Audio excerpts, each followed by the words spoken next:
So we've seen a few birds get confused by their reflections in the last 6 months. Like what?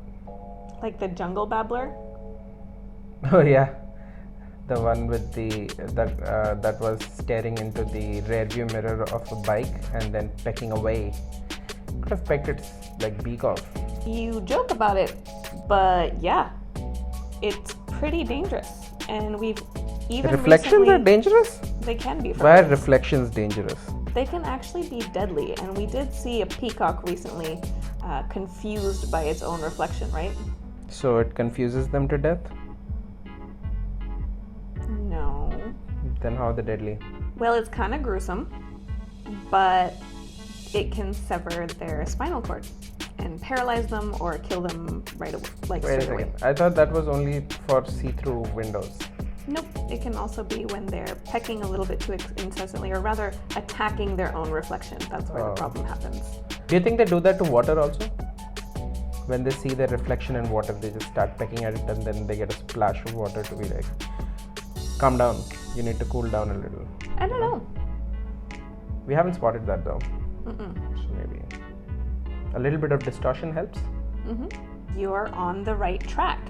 But do you know how many birds die in the US from collisions with windows every year? Thousands? Millions. What? I did not see that coming. And 40% of those collisions happen at residences. So like people's homes. Like see-through walls and stuff. Yep. So we've already talked about one of the reasons that happens, which is attacking the reflection. But the other is because sometimes glass just reflects greenery, and so birds don't realize that there's an object in the way and they can go flying at tens of miles an hour into the glass. But how do you prevent it? You put patterns on transparent surfaces. Or you don't have transparent surfaces at all.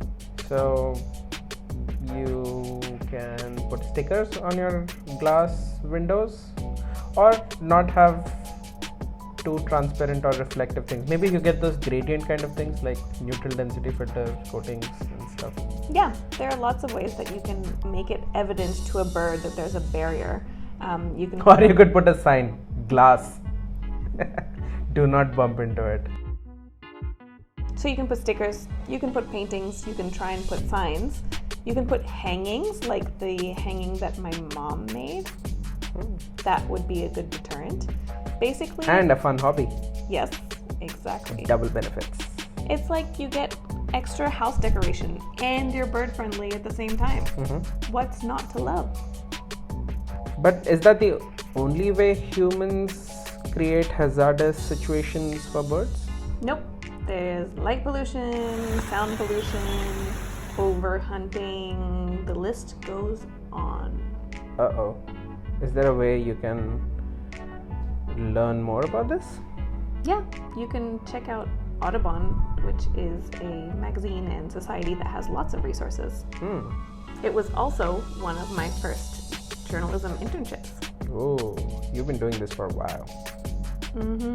And what about the keywords? What keywords should someone look for?